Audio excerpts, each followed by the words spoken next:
projet. Amazon voit la nourriture comme une stratégie.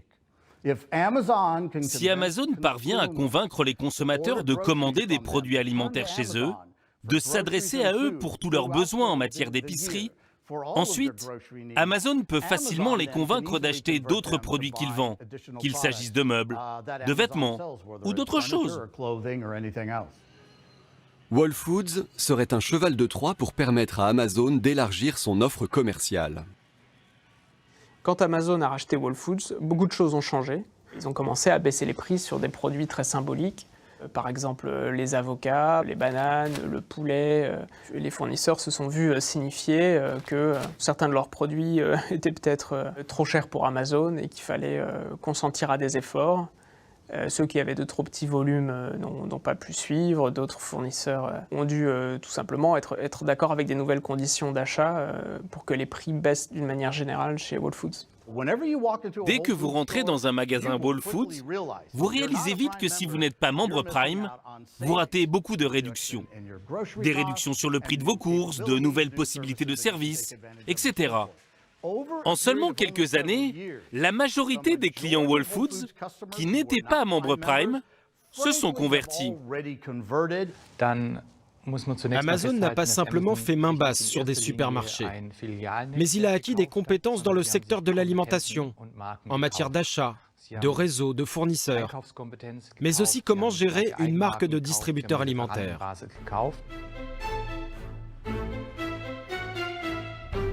Avec Whole Foods, Amazon a appris le métier d'épicier. 3 ans plus tard, le géant du numérique est passé à la vitesse supérieure en lançant une nouvelle enseigne de supermarché, Amazon Fresh. Un concept sur mesure. Amazon a imaginé des établissements de taille moyenne, où désormais le groupe est capable de proposer ses marques distributeurs dans tous les rayons. Fruits et légumes, produits frais, univers de la petite enfance. Les clients viennent ici pour faire leurs courses alimentaires, mais aussi pour retirer ou rendre les colis achetés sur son site internet. Le groupe a créé un écosystème de consommation où le numérique et les établissements physiques ne font plus qu'un.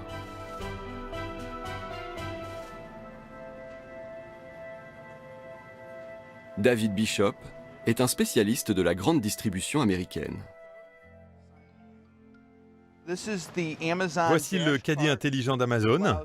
Ça permet aux consommateurs de tout simplement mettre l'article dedans, et quand le client a fini, au lieu d'attendre à la caisse pour payer, il peut simplement partir. Avec ses 4 capteurs, ce caddie est capable d'identifier tous les produits du magasin. Il a été pensé pour améliorer l'expérience d'achat des clients.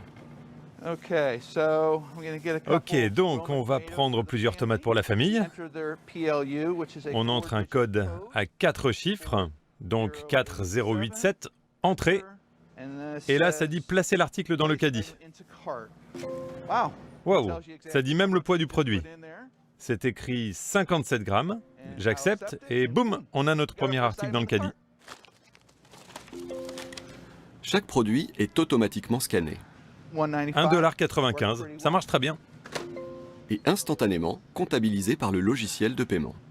Un truc qui est génial avec ce caddie, c'est que si vous avez un petit budget, vous pouvez voir ce que vous dépensez tout en faisant vos courses. Et ça, c'est vraiment nouveau. Un service pratique pour les clients, mais surtout très instructif pour Amazon. Car ce caddie permet d'enregistrer tous les faits et gestes des usagers.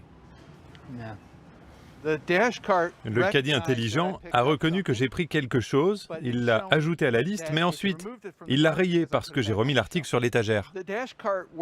Ce chariot marche de manière similaire à ce qu'il se passe en ligne. Ça les aide à mieux comprendre les comportements d'achat. La seule manière pour un distributeur comme Walmart d'avoir cette information, ce serait d'observer tous les clients dans le magasin, et ce n'est simplement pas possible. Ces caddies permettent également de géolocaliser le parcours de chaque client, minute par minute, centimètre par centimètre. Amazon veut savoir tout ce qu'il peut sur chacun d'entre nous. Et la manière dont nous achetons la nourriture est une information. Ils savent déjà comment nous nous comportons en ligne, ce que nous faisons en ligne, ce que l'on regarde, combien de temps on le regarde. Et donc avec leur supermarché, ils apprennent toutes ces informations supplémentaires sur nous. Si vous assemblez le tout, ils peuvent commencer à se faire une idée de qui vous êtes. C'est vraiment orwellien. Aux États-Unis, Amazon a sorti de terre 12 hypermarchés comme celui-ci en seulement 8 mois. Donc j'accepte le reçu et je peux y aller. Cette nouvelle génération de magasins hyper connectés nécessite d'importants investissements de départ. Depuis le début, c'est la stratégie d'Amazon. Nous allons perdre beaucoup d'argent et les autres entreprises qui ne peuvent pas en perdre autant vont sombrer. Et quand elles seront tombées, nous dominerons le marché. Les 6 premières années du lancement d'Amazon, le groupe a perdu 3 milliards de dollars en vendant des livres à perte. Et maintenant, Amazon domine le marché du livre américain. Donc c'est comme ça que cela a commencé. Et c'est la même stratégie qu'Amazon utilise sur chaque marché. Je pense que leur but est d'avoir au moins entre 2500 et 3000 hypermarchés Amazon d'ici 2030. Amazon vaut plus de 1000 milliards de dollars. Ils peuvent facilement faire l'acquisition d'autres enseignes s'ils le veulent. Ils peuvent acheter tout l'immobilier qu'ils veulent. Donc Amazon a le potentiel pour devenir le plus grand groupe de distribution alimentaire aux États-Unis. On peut prédire avec une certaine précision ce à quoi les magasins alimentaires vont ressembler aux États-Unis, en Europe et dans d'autres pays, en se basant simplement sur ce qui s'est passé en Chine.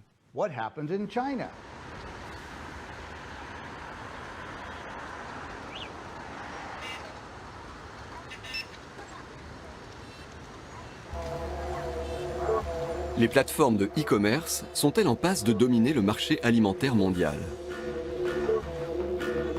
En Chine, les géants du numérique ne se contentent pas d'ouvrir des magasins. Ils veulent également mettre la main sur toute la filière d'approvisionnement. Cette chaîne de supermarchés appartient à JD.com, le numéro 2 chinois après Alibaba. En 2018, ce spécialiste de la logistique s'est aussi lancé dans le secteur de la nourriture.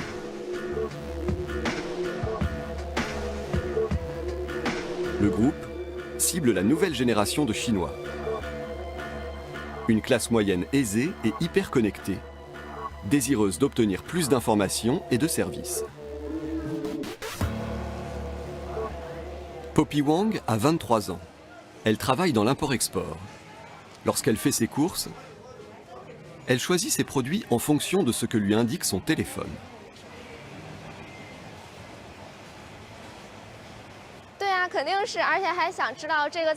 Je veux tout savoir sur ce que j'achète. Est-ce que c'est bio ou est-ce que ça a été cultivé? Ce sont des informations très importantes pour nous.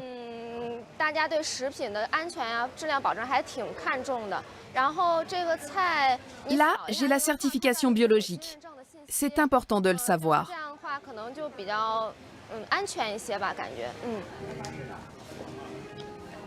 Dans une Chine qui a connu de nombreux scandales alimentaires, l'enseigne joue la carte de l'hypertransparence.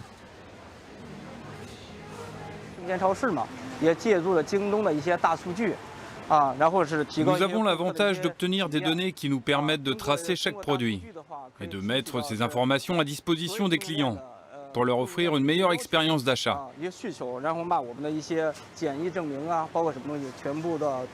Grâce à ces données, on sait même quels sont les produits les plus recherchés. Les datas nous permettent de mieux connaître les tendances. Mieux connaître les tendances et fédérer autour d'elles. Ce fruit exotique, par exemple, a reçu 98 likes de la part des clients. C'est d'abord pour gagner la confiance de ses clients. Pour des consommateurs, il y a ce que l'on appelle la confiance perceptible. Ça se traduit par un sourire du personnel, de la politesse, un langage soutenu, la propreté du site, une bonne musique, etc. Et il y a un autre type de confiance que l'on appelle confiance rationnelle, bâtie sur des chiffres, des données. JD.com est capable de fournir un tas d'informations sur un produit à ses clients, alors que Walmart, par exemple, ne le fait pas. Bonjour, est-ce que vous pourriez griller mon steak, s'il vous plaît? Oui, bien sûr. Le groupe a installé dans chaque établissement un service de restauration, où des professionnels cuisinent à la demande les produits du magasin. Je ne le veux pas trop cuit.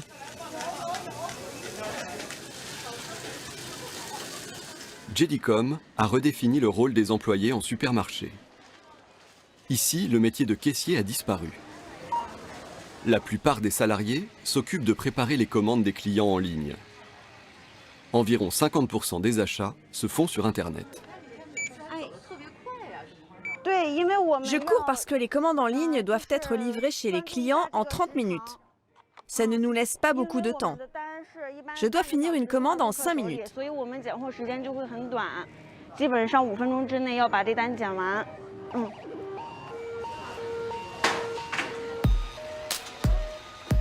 Le temps de livraison est un enjeu majeur.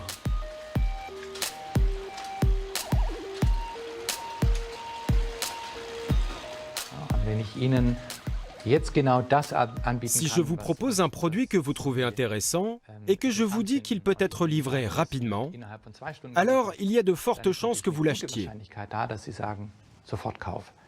C'est sur ce sujet que tout le monde travaille. Voici le nouveau mode de livraison de JD.com. Une voiture sans conducteur, capable de livrer plusieurs clients d'affilée. Il s'agit d'un véhicule électrique autonome, truffé de capteurs.